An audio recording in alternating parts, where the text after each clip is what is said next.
Assalamualaikum warahmatullahi wabarakatuh. Hai sahabat pembelajar dimanapun berada, apa kabarnya hari ini? Tetap semangat dan terus belajar. Saya Irma Sri Kasih, sahabat pembelajar dimanapun berada. Apa saja yang harus kita pahami saat memberikan materi kepada anak? Satu, yang harus kita pahami, kita harus terus berparadigma bimba, memakai kacamata paradigma bimba, di mana dengan berparadigma bimba, maka yang ditumbuhkan adalah minat belajar dan minat baca pada anak, tapi bukan hasilnya. Di mana dengan berparadigma bimba itu kita mengikuti kemauan dan kemampuan anak. Kita harus mengerti anak, bukan anak yang mengerti kita.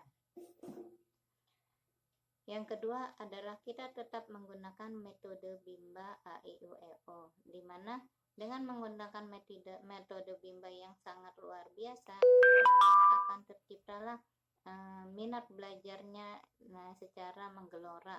Karena dimana saat anak sudah menyukai, anak akan senang, maka dia akan mengulang kembali dan dia akan datang ke bimba kembali. Nah, sahabat pembelajar, contohnya metode bimba itu ada 3, diantaranya fun learning, small step system, dan individual system, ditambah dengan variation skill, di mana variation skill itu metode penunjang. Saat anak merasa bosan, saat anak merasa kok ada rentang konsentrasinya tidak lama, maka seorang motivator harus menggunakan variation skill, di mana kemampuan yang harus dimiliki oleh seorang motivator untuk memvariasikan 3 aspek pembelajaran, di antaranya yaitu aspek kognitif, afektif, dan psikomotorik, agar anak tidak bosan, agar anak senang, anak suka, anak semangat, maka motivator menggunakan variation skill tersebut. Sahabat pembelajar, contohnya di kurikulum baca, di mana kurikulum baca di bimba A-I-U-E-O itu akan diberikan kepada anak, namun tidak lepas dari 5 poin penting. Apa saja 5 poin penting yang kita harus jalankan? Yaitu yang pertama, syarat. Syarat itu memang harus terpenuhi untuk melanjutkan ke modul-modul selanjutnya. Terus yang kedua adalah tujuan. Nah, di setiap pemberian modul itu, di modul baca itu ada 2 tujuan, yaitu tujuan utama dan tujuan khusus yang harus terpenuhi. Jika tujuan tersebut belum terpenuhi, maka anak tidak bisa melanjutkan ke modul yang lain. Terus yang ketiga, 5 poin pentingnya adalah cara. Cara itu bagaimana kita memberikannya. Cara itu harus dilakukan berulang-ulang agar anak menguasai atau terampil di dalam modul tersebut, dan dengan hal yang tidak lepas dari fun learning. Anak suka, anak tidak boleh dipaksakan.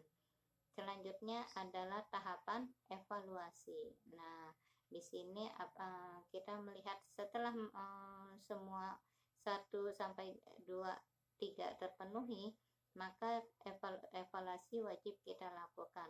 Evaluasinya apa?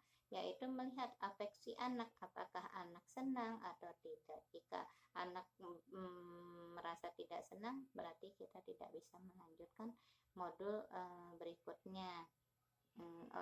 Evaluasi juga dilakukan